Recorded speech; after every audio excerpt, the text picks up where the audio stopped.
Okay, 2023, I'd say, was a pretty good year for music. And I say that with like, it sounds like I'm downplaying because there are some really good albums that came out this year that, I got the vinyl of that I think are like near perfect, if not perfect. Yeah, this year was pretty good. At first, it was really boring. Like, it did not feel like there was any interesting or new material that was like worth it, to be honest. And there was like some layouts that were interesting, like the Utopia one with all the fucking suitcases, and then pink tape being shown off a lot, and then the Ken Carson leaks Jennifer's body, which is fucking funny as fuck. But I feel like this year was a lot less defining as last year. In like the past couple of years, there were some really great highlight releases that, again, I love, but there's only like a few albums that I would say like define the year. But yeah, let's get started. Number 10 is How Do You Sleep at Night by Teezo Touchdown.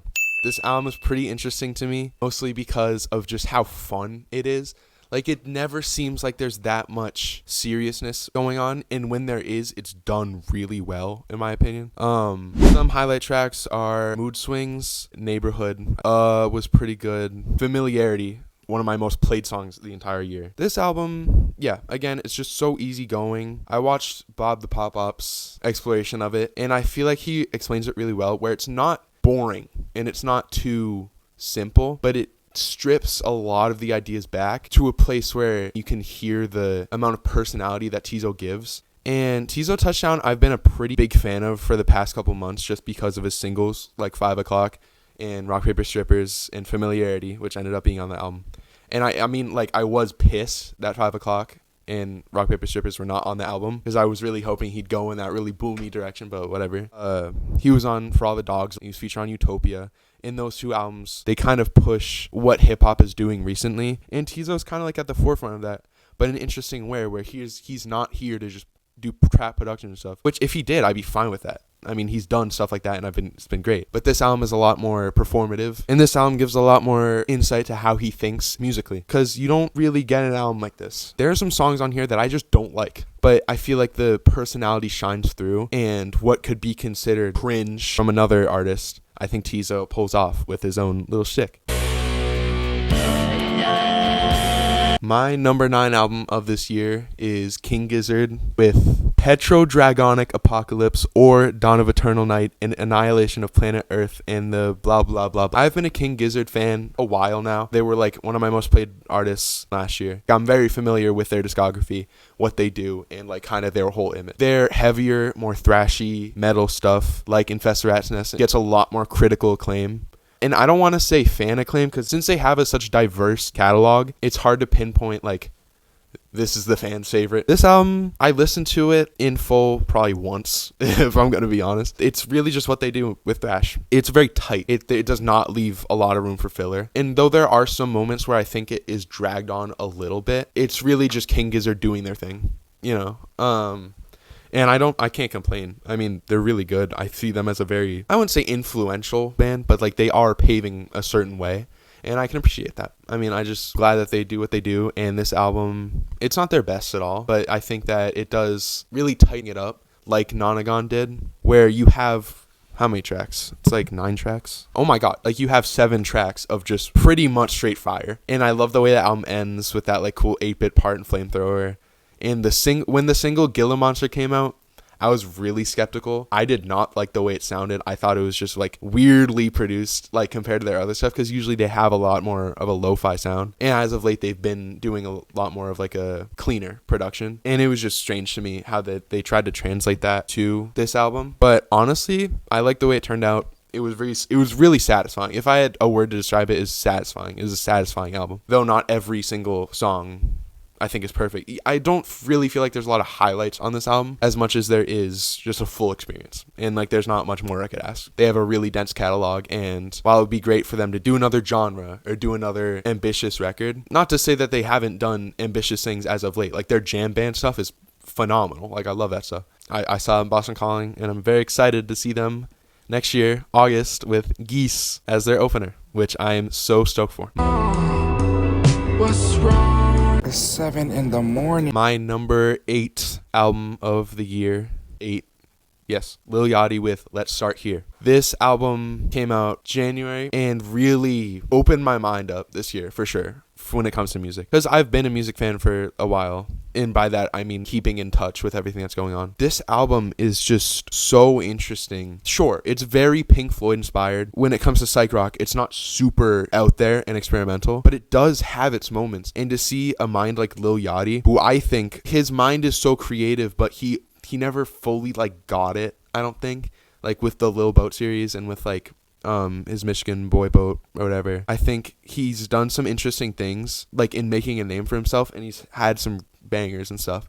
But seeing him flesh out a full project like this and have it turn out like this, like it's so strange to me. And I'm not going to sit here and say it's a perfect album. Some highlights on it for me are the Ride. I think the sample on that was insane, and the teezo, teezo feature was pretty great in my opinion. The outro was awesome. I think it's Daniel Caesar on vocals for that. That was so cool to hear. The most popular song on this album, Drive Me Crazy. It's just such good, gentle pop sound. That's the thing with this album, is that it can maintain that pop sound and then have tracks like I've Officially Lost Vision. That is batshit insane. That song is batshit insane. And like it just fits. Everything fits.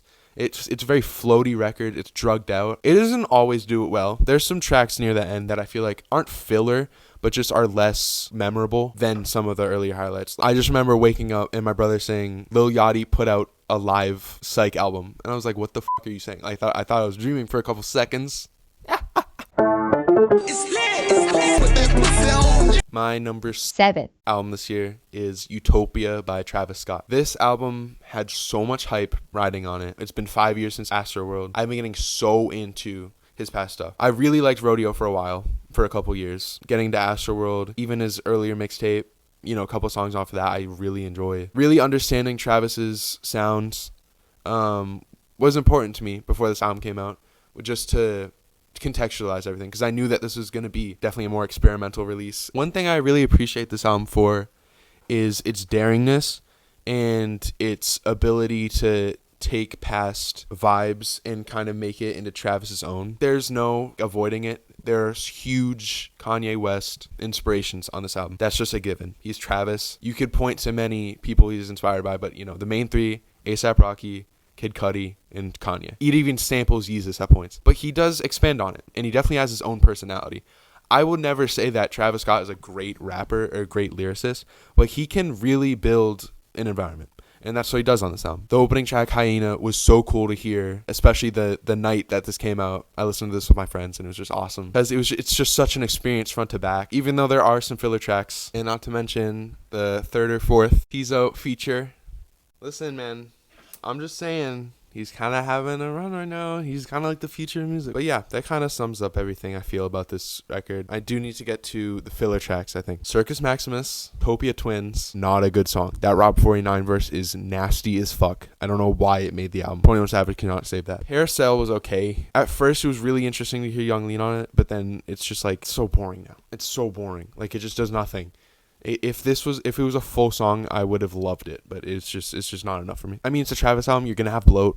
That's how it goes every time. Whatever. That's kind of really my qualms. That's all my qualms. If I had to pick one album that was like the highlight album this year of like everyone, not just me, Utopia. It's Utopia. It has to be. Great album.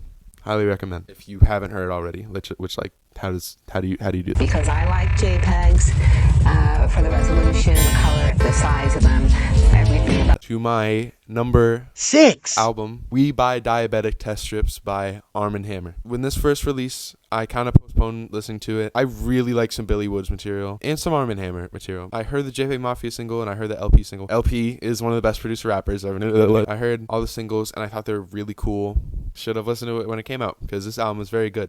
There's some really interesting moments here, production-wise. There are some songs where it just feels like a normal arm+hammer song, but stuff like You Can't Stand Right Here, something like that. The MF Doom sample, the weird-ass, like, Hendrix, I don't know, like, sample in the back is crazy. It, like, fucks with your brain. I love it. The LP song, so good. I so wish he had a verse on that. LP is one of my favorite rappers or producers ever, like either or. If I'm gonna be honest, I only listened to this album in full once. It just felt like a really whole experience listening to it, and it's like I yeah, it felt like I experienced something when I was doing it, and that's always what I want, especially with the experimental hip-hop album this year. Like, I really don't have much to say about this album except for that, where it feels like a whole experience. I definitely need to dive deeper into lyrical content. It's Billy Woods, so it's a little confusing. I really like his voice, and honestly, the production and Elucid and Billy Woods' voice and their flows is enough for me, and their features is enough for me, if I'm going to be honest. Just fire.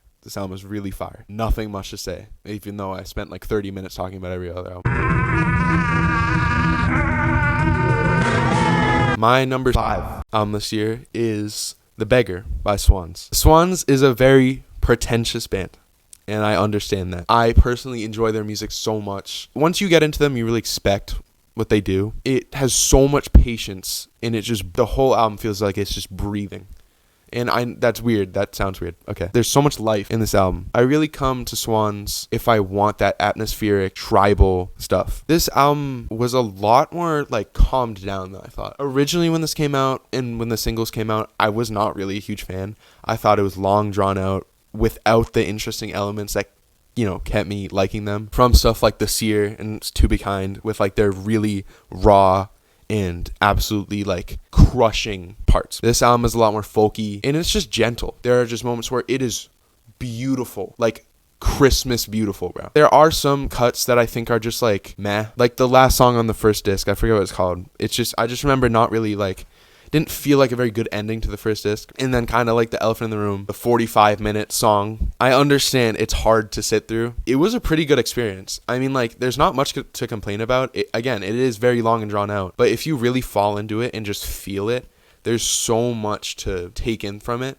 And what I think is pretty cool is that they use that song as like a way to put on some Easter eggs from their earlier albums. And I think that's really cool that they kind of have like an overture moment like that, especially because Michael Gira is so old. Like, it's hard to say, but Michael Gira is like 69, I think, almost 70. He is an old man. And the fact that he's still making tribal ass music like this and being so like open about it. The song in here, Michael Is Done, literally just encapsulates that entire sentence I just said. It's just such a likable persona without being a persona, Like, this album doesn't have a main character. There is the parasite and there's all this stuff, which I don't really want to get into. It's just so interesting how they can create a narrative like this and have it feel so personal, and have tracks like Michael Is Done where they literally he just names himself. He says his own name on it, but it doesn't feel so personalized where it's like a linear story. And that's what I like about Swans, is that you can create that linear story on your own. Like The Seer. I have my own, little storyline to that, and that's nerdy as fuck, but I appreciate it, and I appreciate what Swans does in their catalog. If this was their last album, I'm fine with that. It's a really cool final chapter, and I think that it says a lot. I feel like this one's kind of an odd pick. This is my number 4 spot, Young Fathers with Heavy Heavy. I originally heard the first single to this album, Rice, earlier in the year off Anthony Fantano. And I was just amazed with how raw and how dirty the production was, while still feeling so soulful. Like, this album is a cleanse. Each time I listen to it, feels like my soul is just being washed, and I love that. I will get into what I don't like about this album eventually. Everything feels so grandiose, and really compared to some of their other albums, like their original tapes, like Tape 1 and Tape 2, very dirty sound, not really like refined at all. It's still really good, but not refined at all. And then you have Face, that album, Face, with that really hi-fi production. Just doesn't compare to this. I really think this is their best album that I've heard. This album is just so much more, oddly feels like festive. Like, it feels like there's a celebration going on, and that I'm a part of it, and I'm there whenever I listen to this album. It's hard to list some of my favorite songs on this album because this album is so concise that it's hard to just point at each one. I will point out ones I don't like as much. Tell Somebody, I think, is not a great song. It does what this album did well, except kind of falls flat for me. I feel like the build-up isn't earned. I feel like some of the production choices are just a little weak. But other songs like I Saw, oh my god, dude. The ending to that song, insane. That melody, it's so loud, but it like fills you up, dude. It fills you up. Okay, pause. Shoot Me Down, that sample is so cool. I love hearing vocal samples like that in their music. The way they play around with it and the way they build on it later in the song is just so cool. The last song on this album is insane, but starts off beautiful piano ballad and then, switches. It feels like you skipped a track and just started playing something else. And I really appreciate how they did that. I'm really pissed I didn't get this on vinyl when it came out, but whatever, because there's like an exclusive version. I was so stoked to get it, but I didn't. And that's okay, because material things are not everything, right? All of your money. My number 3 album of this year is none other than Wall Socket by Underscores. And I have a little surprise for you. W Christmas gift? This album is very, very interesting. I have never been the biggest hyperpop fan. I had my 100 gex phase. Okay, everybody does. But this album strays so far away from that sound. Like, this album is so overwhelmingly like thought out and like planned out. This album feels so like measured. Usually I say that in a bad way, but in this form, it's just like this feels like it was orchestrated to be this good, and I really appreciate that, especially from a hyperpop artist, because some hyperpop feels very lazy and just strung together out of nothing. But this album is absolutely just, again, orchestrated. It feels like April is like a maestro, and the whole album is the orchestra. Like, I love that so much. Hops and Robbers first song. Love the way it just blasts in. Pause. And I love the breakdown near the end. That is sick. And the synths used on this album are so weird. They are like schizophrenic, dude. I love the sound. I love the sound of everything. Yeah, there's not really much to complain about it. There's some songs that are like less cool than others. 77 Dog Years is a cool song, and I like the beat a lot, but it's not as, captivating as something like Johnny Johnny or something like Girls Like Us, which is one of the best songs of this year. Dude, on vinyl, it has like a weird section in the middle that's not in the actual song, and it's just so sick. And I love that.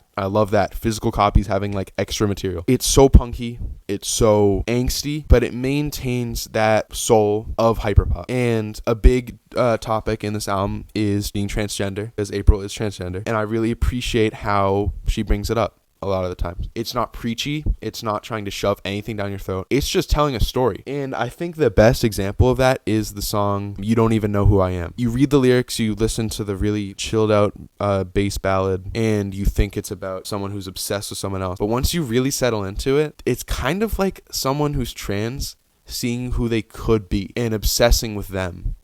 And it's such an out-of-body experience, like getting that. Because personally, I'm not involved with much of that, but feeling the story, and really this gave such a good perspective of what it really is like to be a transgender person, and it's told in such an interesting way. And that's the thing with this album. The stories told are so profound and just leave so much questions to be asked that are later answered, And there is like a storyline with like the 3 characters, Sunny, Old Bunny Bitch, and I forget the other one. But I don't really pay attention to that. I just like the music. Oh, another really good example of lyrics on this is Johnny Johnny. The beat is booming, but those lyrics are dark, dude. I don't want to spoil too much, but it is about a very traumatic encounter of 11-year-old April Harper Gray, and I'm just gonna leave it at that, with an old man named Johnny. And yeah, it's very bad. And it takes some willpower to listen to it, but I think that overall it came out really good. Gabby start with the pavement interpolation, sick. Love that. I don't really listen to the Jane Remover song. I do like Jane Remover, and I love their voice. But I haven't listened to that song as much as other stuff on this album. On songs like Duh and You Don't Even Know Who I Am, where it has these vocal samples like duh, duh, and just plays throughout the whole song, gives a nice, it's like a cherry on top. And it's the same thing with You Don't Even Know Who I Am, where it has this, everyone has bad days, don't worry. It has that little vocal thing. The entire song glitches out, transforms. Love that. Again, it's just the cherry on top, the bow on the present. The ending to this album is so gut-wrenching. Like the completely isolated vocal tracks with just the boom. So cool. Boomin' album with some really good contrast of heartfelt and thought out planning, and yeah. Shut the fuck up talking to me! This is not really much of a surprise, but my number 2 album is Scaringthehoes by JPEG Mafia and Danny Brown. Okay. I love JPEG Mafia.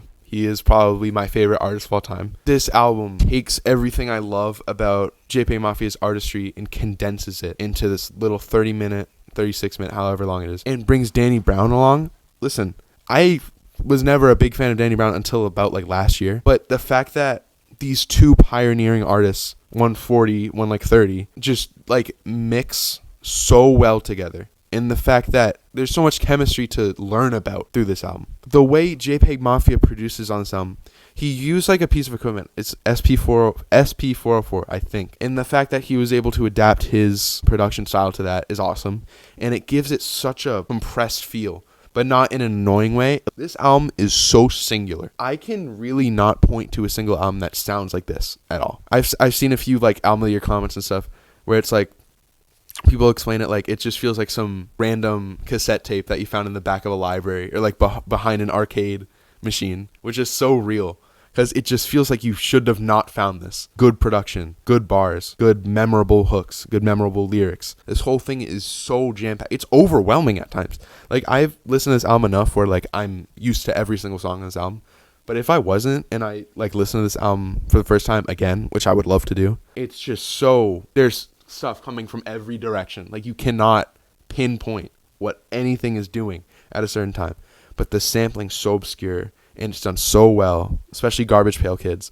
That fucking like bing bing bing is so cool. Highlight tracks for me, Garbage Pail Kids, Fentanyl Tester with the little breakdown at the end.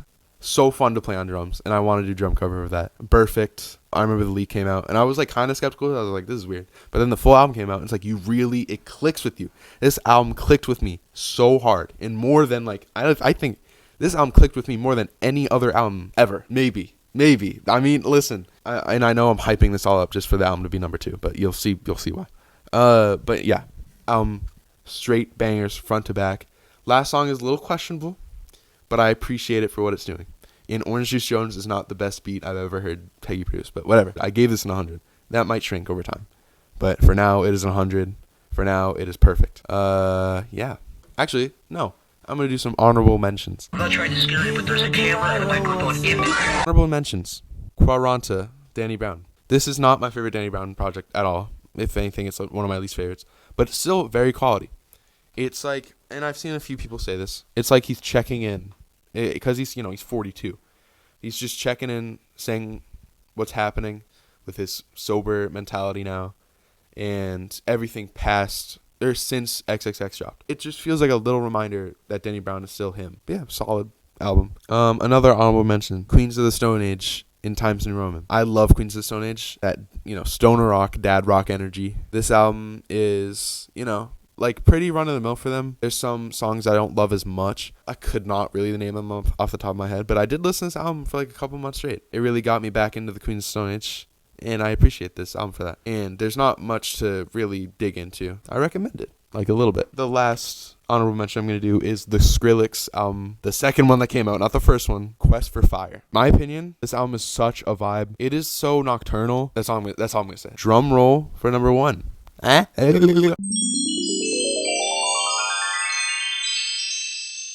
God of the sun, I'm taking you down on the inside.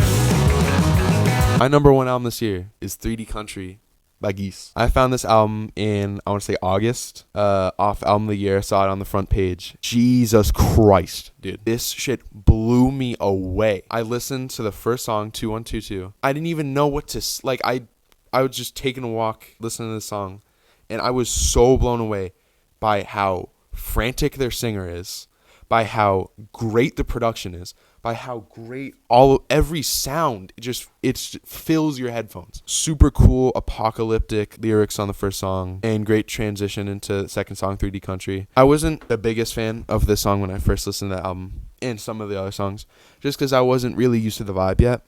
But now I can confidently say this is a perfect album. It nails that country aesthetic while being new and feeling like there's more to be said. And then Cowboy News next song, so groovy, endless replay value. Love the little rhythm section in the middle. And I See Myself is one of the most heartfelt songs I've ever listened to. Like the vocals on that are not strained at all and are completely natural. Everything sounds so crisp and clear. Like there's not a single point on this album where I'm like, oh, they could have made that sound better. Like, everything sounds immaculate. I'm not gonna say like each song and what I like about each of them. So soulful. When it comes to full albums and stuff and ranking them and stuff, I'm a very aesthetic oriented person, and to have an album like this where its aesthetic is so apparent and borderline gimmick, if I'm gonna be honest. I don't really like using that word because sometimes gimmicks are really cool, like Teezo Touchdown. Okay, I'm going to say it. He's kind of a gimmick. Every single moment on this album is beautiful, dude. I love it. I love this album. I got the vinyl. It's clear, and it's awesome. Can't wait to see them next year. I missed them in October, and I'm fucking pissed because seeing them in a Paradise Rock Club, that venue is so small. It's like 1,000 people probably, bro. And now I have to wait to see them open for King Gizzard, but whatever. I'm hyped. And I love this album very dearly. Like a little kid. What? No. No. I don't give a shit, dude. I don't give a shit,